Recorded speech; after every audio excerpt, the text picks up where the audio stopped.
Sera-t-il bientôt fini? Le président d'un pays encore en guerre restera-t-il en cas d'arrêt des combats? L'accélération des négociations semble pousser cette icône d'un monde dépassé vers la sortie.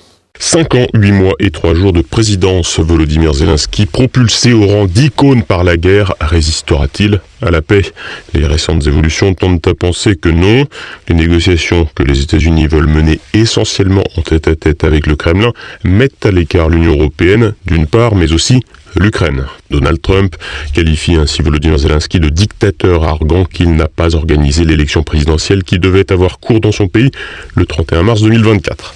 Il convient de noter que l'organisation d'un tel scrutin dans un pays en guerre est compliquée. La loi martiale ukrainienne empêche, pour l'heure, un tel scrutin, et l'organisation d'élections serait à haut risque d'un point de vue sécuritaire, en matière de contrôle, mais également de logistique et de légitimité. En effet, plus de 7 millions d'Ukrainiens ont quitté le pays depuis le début du conflit, tandis que 4 500 000 ont déménagé à l'intérieur du territoire. De son côté, le président américain s'est totalement détaché du narratif de son prédécesseur en affirmant que c'était son homologue ukrainien qui avait provoqué l'invasion russe. Le Kremlin n'en attendait probablement pas tant et il convient ici de rappeler que le rôle des États-Unis n'est pas neutre dans le déclenchement de cette guerre. Peu importe pour Trump qui estime ne pas être comptable du bilan de son prédécesseur.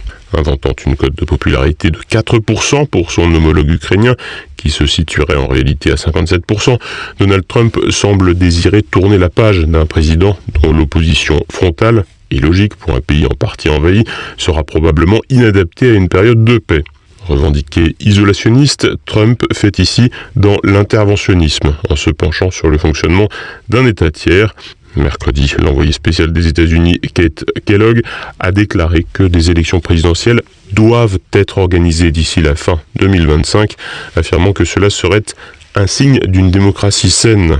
Une proposition qui se rapproche de ce que préconise le Kremlin, qui estime que Zelensky ne serait plus légitime depuis l'expiration de son mandat en mai 2024. De son côté, le président ukrainien ménage Donald Trump et affirme que le président américain vit dans un espace de désinformation. Il attribue par ailleurs cette désinformation à la Russie, ajoutant un peu de complot à la confusion induite par les extravagances de Donald Trump. Ces déclarations mises de côté, la question de la présidence ukrainienne devrait revenir sur le devant de la scène dans les semaines et les mois à venir. Les prétendants ont déjà pointé le bout de leur nez, ainsi l'ancien président Poroshenko, président du principal parti d'opposition au Parlement, a-t-il été sanctionné il y a une semaine pour haute trahison. Celui-ci ne serait cependant pas dans les favoris. Valéry Zaloujny, ancien commandant en chef des armées, qui est suspecté d'avoir participé au sabotage de Nord Stream, est très populaire. C'est le cas aussi de Serhiy Prytula, ancienne vedette de la télévision qui a multiplié les démarches de levée de fonds en faveur de l'armée ukrainienne. Enfin, le chef des renseignements militaires, Kirilo Boudanov, âgé de seulement 32 ans, se voit aussi prêter des ambitions présidentielles. Ces trois profils seraient capables, à en croire la presse ukrainienne, de l'emporter contre Zelensky. Le président, adulé par les démocrates américains et l'intelligentsia bruxelloise, pourrait néanmoins être tenté de s'accrocher un peu au pouvoir. Tout d'abord, le pouvoir est une drogue, et en la matière, on peut imaginer que Volodymyr Zelensky ne saura pas se défaire de cette dépendance également. Par ailleurs, le président ukrainien a été à de multiples reprises suspecté de faits de corruption, et cela avant même la guerre qui a frappé son pays. En 2021, son nom était évoqué dans les Pandora Papers, qui révélaient l'existence de sociétés offshore de Volodymyr Zelensky et de ses alliés politiques. Le chef d'État aurait-il également profité de l'apport de milliards de dollars avec la guerre pour faire des petites affaires? Oui ou non, les suspicions seront là dans un pays hautement corrompu et la perte du mandat présidentiel pourrait l'exposer à des poursuites. Zelensky pourrait donc être tenté de s'accrocher au pouvoir, d'autant que sa cote de popularité lui permet d'espérer pouvoir l'emporter. Mais il semble bien que, comme pour la guerre, ce ne soit pas lui qui ait toutes les cartes entre les mains. 5 mois après les élections législatives, l'Autriche n'a toujours pas de gouvernement. Les partis centristes font tout pour barrer la route de la chancellerie aux populistes du FPE, qui sont pourtant arrivés en tête du scrutin, un sujet de Nicolas de Lamberterie. Ces dernières années, un peu partout en Europe, en Roumanie, en France ou encore aux Pays-Bas, tous les coups semblent permis pour retarder, saboter ou empêcher l'arrivée au pouvoir des populistes de droite. Le cas autrichien est particulièrement marquant puisque les négociations de constitution d'un gouvernement à la suite des élections fédérales autrichiennes du 29 septembre dernier semblent être au point mort. Pour la première fois de son histoire, le FPÖ conduit par Herbert Kickl était arrivé en tête de ce scrutin avec près de 29% des voix et 57 sièges sur les 183 que compte le Conseil national autrichien. Le FPÖ, qui a déjà participé à des coalitions gouvernementales entre 2000 et 2005, puis 2017 et 2019, mais toujours comme partenaire junior de la coalition, se voyait ainsi pour la première fois en position d'accéder à la chancellerie d'Autriche. Mais dans un premier temps, les deux autres grands partis, le centre-droit de l'EVP et les sociaux-démocrates du SPE, annonçaient refuser de gouverner avec le FPÖ conduit par Kickl, et le président de la République, le Vert Alexander Van der Bellen, confiait au chancelier sortant Karl Nehammer, arrivé en seconde position, le soin de mener des négociations en vue de la constitution d'un gouvernement. Pour la première fois depuis l'après-guerre, des négociations tripartites étaient entreprises entre l'EVP, le SPE et les libéraux du NEOS, étant donné qu'à eux deux, l'EVP et le SPE ne totalisent que 92 sièges au Conseil national, soit seulement un tout petit siège de plus que la majorité absolue. Sauf que voilà, après 3 mois de négociations tripartites, les trois partis se sont avérés dans l'incapacité de se mettre en accord sur un programme commun de gouvernement, notamment au sujet des questions budgétaires, et c'est la mort dans l'âme que début janvier, Alexander Van der Bellen a confié à Herbert Kickl le soin de mener de nouvelles négociations pour constituer un gouvernement fédéral autrichien. Mais les négociations entre le FPÖ et l'EVP n'ont pas eu davantage de succès, puisque la semaine dernière, Herbert Kickl a annoncé l'échec des négociations et réclamé de nouvelles élections législatives. D'après les affirmations du FPÖ, les conservateurs de l'EVP voulaient non seulement un nombre plus important de ministères que le FPÖ, mais aussi les plus importants, en particulier les finances ou l'intérieur. Ils étaient en particulier très réticents à ce que le FPÖ obtienne le ministère de l'Intérieur, poste qu'a occupé Herbert Kickl entre 2017 et 2019, arguant que lorsque le FPÖ a occupé cette fonction à l'époque, les services des autres pays européens étaient devenus moins coopératifs avec les services autrichiens. Côté FPÖ, on affirme que l'EVP ne voulait absolument pas que le FPÖ obtienne l'Intérieur, de crainte qu'une étude approfondie soit faite des mesures Covid prises par l'EVP à l'époque. Pour rappel, à la différence de la plupart des partis dits populistes en Europe, qui s'étaient avérés des plus modérés dans leur critique des mesures Covid, le FPÖ et Herbert Kickl s'étaient montrés particulièrement fermes dans leur opposition à l'ensemble des mesures Covid. Kickl a donc préféré renoncer au poste de chancelier plutôt que de gouverner les mains liées. Un pari audacieux, mais que les sondages et les scrutins locaux qui se sont tenus depuis octobre semblent valider. L'Autriche est donc maintenant dans le flou, car il n'était jamais arrivé pendant aussi longtemps qu'aucun gouvernement ne sorte des urnes du scrutin législatif. En cas de nouvelles élections, le FPÖ est donné très grand favori, aux alentours de 35%, tandis que les conservateurs de l'EVP s'écrouleraient à 18% en 3e position. Raison pour laquelle l'EVP et le SPE tentent désespérément de constituer un gouvernement de fortune pour éviter à tout prix de nouvelles élections. Mais à moyen terme, il se pourrait bien que le FPÖ sorte encore plus fort d'une situation d'où il serait actuellement exclu du pouvoir. Pour peu, bien évidemment, que le processus démocratique normal soit maintenu et suive son cours, ce qui semble de moins en moins être le cas en Europe. Richard Ferrand a l'approbation du Parlement et va prendre la tête du Conseil constitutionnel. Ce proche d'Emmanuel Macron siégera au sommet d'une institution largement dévoyée. Renaud de Bourleuf. Richard Ferrand peut fanfaronner. L'ancien président de l'Assemblée nationale, déchu lors des élections législatives de 2022 et n'osant pas se représenter en 2024, va accéder le 7 mars à la présidence du Conseil constitutionnel, sommet de l'ordre juridique français. Rappelons que c'est le président de la République qui a le pouvoir de nommer celui qui dirigera la haute juridiction. Cette nomination peut être bloquée dans les commissions des lois de l'Assemblée nationale et du Sénat avec 3/5 des voix.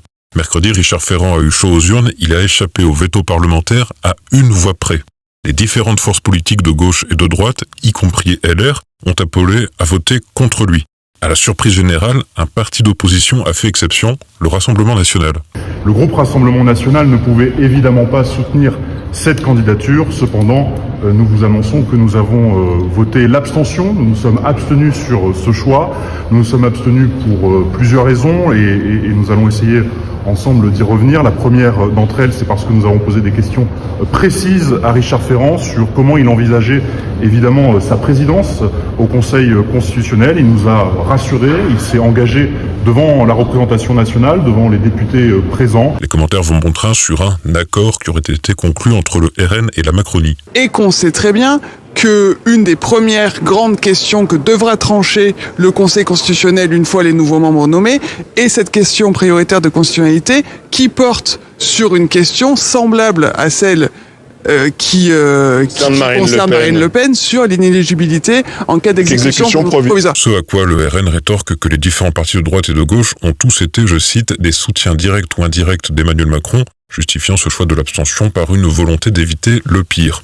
Sans se prononcer sur la question, Richard Ferrand est-il le pire? Son profil a de quoi interroger. Ancien journaliste et directeur d'une agence de graphisme, il n'a aucune expérience juridique. Du moins en tant que juriste, comme justiciable, il a été mis en examen pour prise illégale d'intérêt. En 2011, les Mutuelles de Bretagne, dont il était directeur général, ont décidé de louer à Brest des locaux commerciaux appartenant à sa compagne pour y ouvrir un centre de soins. L'affaire sera classée sans suite pour prescription. Le fond de l'affaire n'aura ainsi jamais été tranché. Richard Ferrand a un atout dans sa poche, sa proximité connue avec Emmanuel Macron. En 2016, le député socialiste a été le premier parlementaire à rejoindre le parti En Marche, fraîchement créé par celui qui était ministre de l'économie. Devant la commission des lois de l'Assemblée nationale, Richard Ferrand est revenu sur son lien avec le président de la République. Et n'ai-je pas démontré, lorsque je présidais cette Assemblée, mon indépendance vis-à-vis du pouvoir exécutif? Je m'adresse à ceux qui siégeaient alors. Réponse, pas vraiment, à en juger par cette anecdote remontant à la crise Covid. Fin 2020, Richard Ferrand, alors président de l'Assemblée nationale, est interrogé par des magistrats de la Cour de justice de la République sur les communications entre le Parlement et l'Élysée dans le cadre de la crise sanitaire. Avant de leur répondre, Richard Ferrand aurait envoyé une note au service de communication de l'Élysée qu'il aurait fait remonter à Emmanuel Macron. Ce dernier aurait alors apporté une correction. En d'autres termes, le président de l'Assemblée nationale ne s'est exprimé devant les juges qu'après relecture et correction par le président de la République. Une curieuse conception de la séparation des pouvoirs, ce qui pose encore plus de questions aujourd'hui alors que le Conseil constitutionnel n'est plus seulement l'arbitre de l'exécutif et du législatif. L'avocat Pierre Gentier était revenu pour nous sur les évolutions de cette institution. Le Conseil constitutionnel a changé progressivement. En 1958, son rôle, c'était, pour reprendre l'expression de Michel Debré, simplement le chien de garde de l'exécutif. C'était une garantie pour éviter que le parlementarisme sorte de son lit, ce qui fait que le Conseil constitutionnel était surtout utilisé par le pouvoir exécutif comme une menace au cas où le Parlement décidait de sortir de ses prérogatives. À partir de 1971, le Conseil constitutionnel va progressivement changer de nature. Il n'est plus simplement le juge de la conformité des lois à la Constitution de 1958, mais aussi de principes philosophiques, de principes relativement flous, contenus dans la Déclaration des droits de l'homme et du citoyen, dans le préambule de la Constitution de 1946, et d'autres principes non écrits qu'il invente, qu'il dégage, comme on dit pudiquement, et qu'il va utiliser à des fins qui sont assez nettement des fins politiques, puisque la question de savoir si on accorde ici un droit ou non par-dessus ce que la loi a prévu, c'est évidemment une décision de nature politique. On voit quelle est la réalité de cette institution et on comprend aussi l'importance d'une réforme constitutionnelle s'agissant du statut du Conseil après 2027. Ça paraît incontournable. Une institution politique qui n'a pas censuré les mesures de confinement ou le pass vaccinal, mais qui a retoqué les amendements du projet de loi immigration, pourtant votés par les parlementaires élus. Dans une autre décision de 2024, le Conseil constitutionnel s'octroie le droit de revisiter des lois étendant le champ de l'aide juridictionnelle aux clandestins et non plus seulement aux étrangers réguliers, un exemple de volonté de tordre le bras des lois votées par le Parlement. Reste à savoir à quoi pense Emmanuel Macron en nommant un individu qui a approuvé, à titre personnel, la possibilité de faire un troisième mandat présidentiel et ce au mépris de la Constitution. Richard Ferrand est cependant revenu sur cette position lors de son audition au Parlement. Quoi qu'il en soit, il aura un rôle déterminant dans les 9 années à venir qui couvriront 2 élections présidentielles. Passons à présent à l'actualité en bref. Motion de censure, épisode 6. Mercredi, le Premier ministre François Bayrou a une nouvelle fois échappé à la censure, venue cette fois des députés socialistes. Le PS visait les propos du chef de gouvernement sur le sentiment de submersion migratoire, ainsi que l'affaire des violences sexuelles à l'école Notre-Dame de Bétharram sur laquelle François Bayrou a multiplié les défenses maladroites. C'était aussi l'occasion pour les socialistes de se réaffirmer en force d'opposition, après avoir refusé de censurer le gouvernement lors du budget, une attitude qui leur a valu les foudres du groupe LFI. Mais la motion de censure a échoué, ne recueillant que 181 voix, loin des 289 nécessaires, mais faisant ainsi le plein au sein du bloc NFP. Un échec prévu d'avance, suscitant les railleries de François Bayrou et poussant même les députés socialistes à quitter l'Assemblée en plein débat. C'est dommage, monsieur Faure, je vais parler de vous, c'est bête.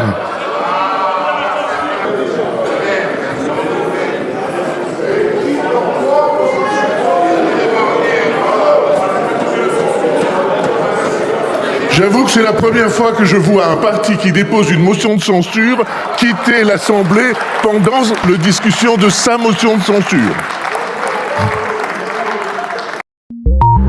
La Macronie veut faire bonne figure avant le salon de l'agriculture. Jeudi, le Parlement a adopté le projet de loi agricole. Le texte contient principalement des mesures symboliques, consacrant notamment l'agriculture au rang d'intérêt général majeur.